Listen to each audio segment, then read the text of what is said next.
मालूम नहीं मेरी गोपियां कैसी हैं। स्वमात्मानमुनस्ततेदं यथा ब्रह्म मां परमं प्रापो। ये मेरी ऐसी गोपियां हैं जिन्होंने कुछ भी न करते हुए परम ब्रह्म को परमं प्रापो, ब्रह्म मां परमं प्रापो, उस परम ब्रह्म को पा लिया। क्या करके पाया?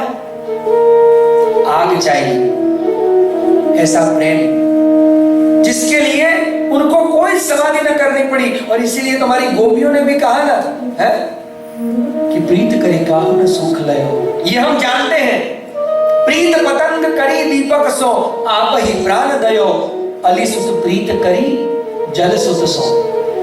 अलिसुत भंवर जल सुत कमल प्रीत करी, प्राप्त क्या किया? पाया क्या? क्या पाया? संपत्ति हाथ गयो। एक हाथी आया, अपनी सूंड में कमल को उठाया, गोल गोल घुमाया और पछाड़ा और अपने पांव के नीचे कुचल दिया। जिस भंवरे में इतनी ताकत है लकड़े में छेद कर दे, वो कमल की पंखुड़ी को छेद नहीं कर सकता, क्योंकि उसके रस में मस्त हो चुका है। क्षमा करिएगा, हम भी हमारे बंधनों को तोड़ नहीं सकते। ये बंधन मन, आप लोग बोलते, मतलब मुझे भी इतना पक्का पता है, यहाँ जितने बैठे सब फिलोसोफर है। अभी मैं बोलूंगा आधा वाक्य वो बोलेंगे, देखना। मन के हारे हार, मन के जीते देखो। मतलब सबको इतना ज्ञान है कि बंधन और मोक्ष किसके ऊपर डिपेंड करते हैं? किस पर डिपेंड करते हैं? अपने मन के ऊपर। और उपनिषदों ने भी क्या कहा? मन एव मनुष्याणाम कारणम बंध मोक्षयोः। देखो उपनिषद भी कहती है मन एव मनुष्याणाम कारणम बंध, मनुष्य के बंधन और मोक्ष का कारण क्या है? आपका खुद का मन। हम हमारी खोपड़ी को गलत जगह पे चलाते हैं, जहां चलाना चाहिए वहां चलाते हैं। हमारे मन के हारे हारे, मन के हारे जीत। सारा खेल मन का है, और वो मन का इसलिए क्योंकि मन हमने हमारे पास रखा है। अगर मन उनको दे दिया होता, मन उनके पास होता, तो बात ही क्या। गोपीजनों की क्यों कभी बंधन नहीं हुए? इसी संसार में रहने के बावजूद गोपीजन कभी बंधन में क्यों नहीं बंधे साहब? और कभी किसी शास्त्र ने नहीं कहा कि संसार छोड़ो। भगवान ने क्या गोपियों का संसार छुड़वाया? सारी गोपियों के पति थे, बच्चे थे, और कुछ गोपियां तो भाई 5-5 बच्चों की मां थी, उनको कोई बंधन नहीं लगा। आपने कहीं पढ़ा गोपीजनों ने कोई ध्यान, योग, जप, व्रत, तप, होम, हवन, किसी ऋषि का सत्संग किया हो? और फिर भी सारे ऋषि मुनि आके इन गोपियों के चरण छूना चाहते हैं। अरे ऋषि को तो मारिए गोली। भगवान जब ब्रह्मा जी भगवान की गाय बछड़े सब चुरा के ले गए ना, उस वक्त जब ब्रह्मा जी वापस गाय बछड़े देने आए ना, तब ब्रह्मा जी ने भगवान की स्तुति करते हुए एक बात कही, प्रभु अगर आपकी इजाजत हो तो इन ग्वाल बालों के चरण को छू के थोड़ी सी मिट्टी में ब्रह्मलोक में ले जाओ। भगवान कहते क्यों भाई? बोले मुझे आज ईर्ष्या हो रही है। कौन कह रहा है? ब्रह्मा, साक्षात परम पिता ब्रह्मा कह रहे हैं आज मुझे ईर्ष्या हो रही है। क्यों? अहो भाग्यम नंद गोप व्रजौकसाम। इन ग्वाल बालों का, इन गोपियों का तो भाग्य नहीं आ रहा है। अरे इन गायों का भी भाग्य तो देखो। क्योंकि भगवान उस वक्त जब ब्रह्मा जी आए माफी मांगने, तो भगवान कैसे खड़े थे? भगवान के पीछे गाय खड़ी थी। भगवान एक ग्वाले का कंधे का सहारा लेके ऐसे खड़े थे। एक गोपी भगवान को दधी भात खिला रही है, और उस वक्त भगवान के कंधे पर तोता बैठा हुआ है। हमारे ब्रह्मा जी कहते हैं अहो भाग्यम नंद गोप व्रजौकसाम यन मित्रम परमानंदम पूर्णम ब्रह्म सनातनम। भगवान पूर्ण परम ब्रह्म, हम कभी वैकुंठ में बिना पूछे एंट्री नहीं ले सकते। जय विजय हमको रोक लेते हैं, द्वार पे ही खड़े हैं दो जय विजय, एंट्री नहीं लेने देते। और वो परम ब्रह्म आज यहाँ खड़ा है साहब। और ये लोग उस समय ग्वालपाल क्या कर रहे थे? एक गोपी दधी भात खिला रहे थे। एक ग्वाले ने बोला मुझे भी खिलाओ, तो कन्हैया ने कहा गोपी पहले इसको खिलाओ, तो पहले उस ग्वाल वाले को खिलाया, तो उस ग्वाले ने कहा खट्टा है। भगवान ने बोला मुझे चखा। उस ग्वाले का जूठा भगवान खा रहे हैं। ब्रह्मा जी कह रहे क्या बात है प्रभु, परम ब्रह्म, आपके मंदिर में हम आए तो हम ताजे ताजे फल भोग सामग्री लेके आए, और यहाँ वो परम ब्रह्म एक सामान्य तुच्छ मनुष्य की जो अनपढ़ गवार है, गाय भैंस चराने वाला, ऐसे ग्वाले का जूठा खा रहा है, जूठा। और खा के भगवान बोले नहीं नहीं ये तो बड़ा मीठा है। तो वो ग्वाला कहता है ए कन्हैया, तेरे को तो खाने की अकल ही नहीं। प्रभु हमारी औकात नहीं है कि हम वैकुंठ में खड़े होकर आपके खिलाफ कुछ बोल सके, ये तो आपको गाली दे रहा है। इनके भाग्य की तो सीमा नहीं है, इनके चरण की धूल ले जाओ। ये प्रेम यद मित्रम परमानंदम। सोचिए कहीं आपने नहीं पढ़ा कि इन गोपिकाओं या इन ग्वाल वालों ने कभी किसी ऋषि मुनि का सत्संग किया हो, इन्होंने कोई जप तप व्रत होम हवन किया हो, कोई योगा की शिविर करी हो, कोई ध्यान मेडिटेशन की शिविरें करी हो, कुछ नहीं करा। उन्होंने तो एक ही काम करा। क्या करा? सिर्फ प्रेम, जो हम आज तक नहीं कर पाए, क्योंकि हम प्रेम समझे नहीं। प्रेम क्या है? रही मन प्रेम पंथ ऐसो कठिन। प्रेम पंथ है बड़ा कठिन। लोग कहते हैं प्रेम तो सरल है, योगा कठिन है। सबसे सरल योगा है। प्रेम क्या है? हमारे हश्र साहब ने कहा, जब से सुना है मरने का नाम जिंदगी है, सर से कफन लपेटे कातिल को ढूंढते हैं। प्रेम का मतलब है मर जाना। क्या करना? देखो सूरदास जी कह रहे हैं, अली सुत प्रीत करी जल सुत सो संपत्ति हाथ गयो, प्रीत करी काहू न सुख। ये मत सोचना प्रेम करने का मतलब सुख है। प्रेम में मरने की तैयारी हो तो ही प्रेम करना।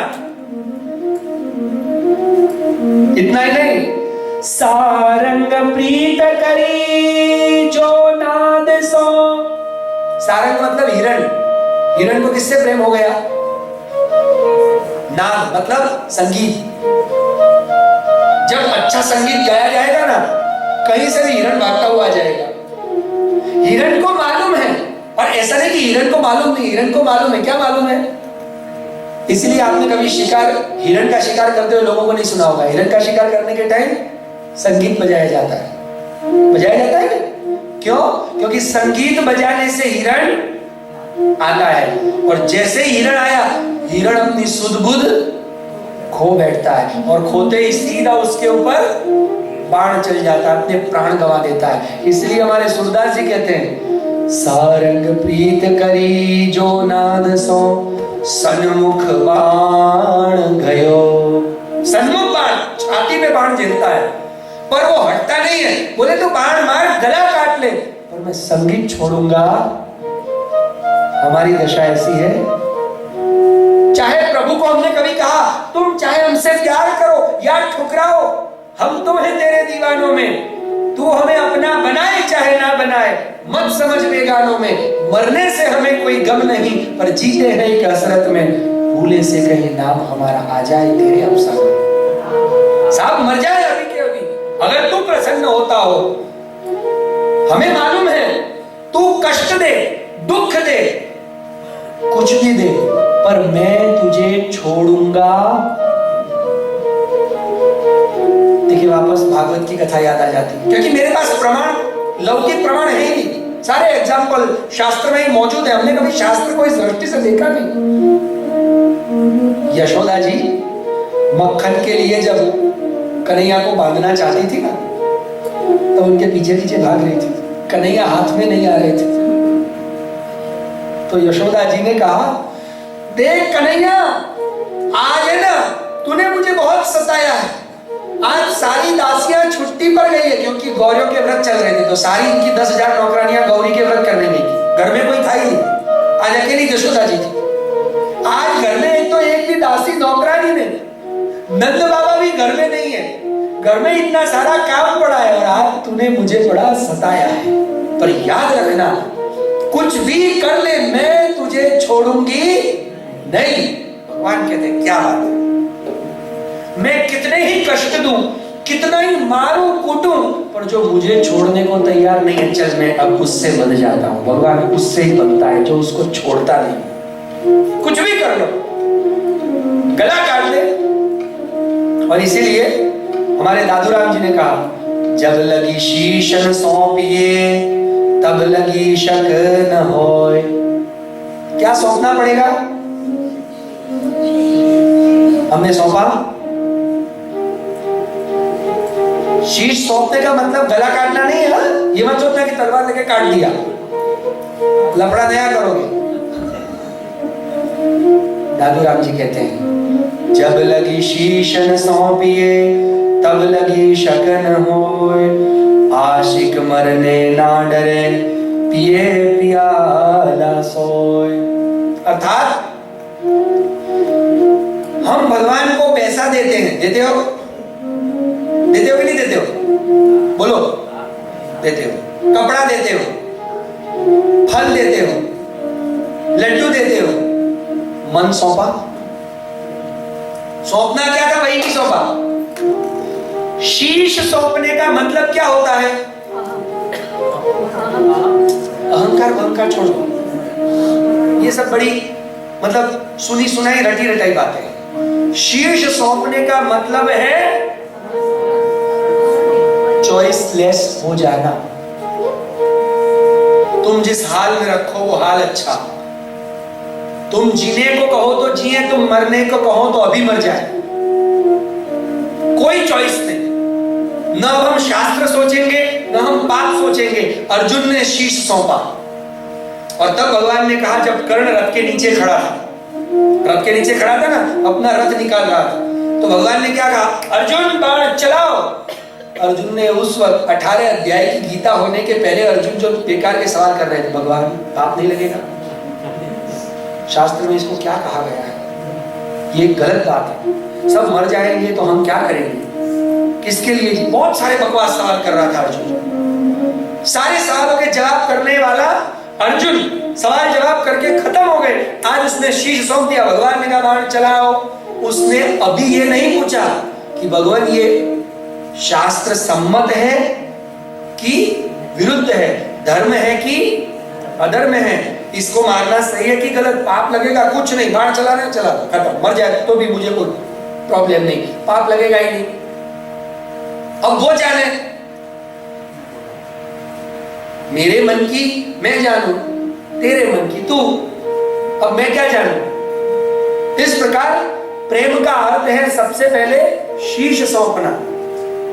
हमने आज तक अभी तक शीश सौंपा ही नहीं। सौंपा? क्यों नहीं सौंपा? हम अपने आप को ऐसा मानते हैं, चॉइसलेस हुए नहीं, जानते हुए। अब सूरदास जी अंतिम भ्रमर गीत की बात कहते हैं, हम जो प्रीत करी माधव सो। आ गई बात। ये कौन बोल रहा है? हमको भी मालूम है कि ये माधव कैसा है। एक बार किसी ने राधा को बुला रही, राधे ये क्या क्या देख के तूने कृष्ण से प्रेम किया? कुछ तो, राधा का मतलब समझ लेना कोई स्त्री नहीं, आप भी राधा हो सकते हो, आप में भी कहीं राधा छिपी हो सकती है। राधा मतलब रा से धावती, कृष्ण के लिए जो सब छोड़ के है सारे, हमारा बंधन हम क्यों नहीं तोड़ पाते? और इन गोपियों ने कैसे बंधन तोड़े? क्योंकि उनका मन उनके पास नहीं है। और हमारे बंधन क्यों है? क्योंकि हमारी कौन सी चीज हमारे पास है? और इसीलिए उन्होंने, ये भक्त ने भी हमें उस भजन में क्या कहा, ये तन ही तेरा मंदिर है, देवता तेरे अंदर है, निर्मल कर ले मन का आंगन। हमारा मन का आंगन निर्मल नहीं है। मन का आंगन निर्मल करोगे तब जाकर के उसमें वो परमात्मा आएगा। कहां मन का आंगन हमारा निर्मल है? हमें उतना परमात्मा से प्रेम नहीं जितना इस दुनिया से। प्रेम कब होगा? हमारे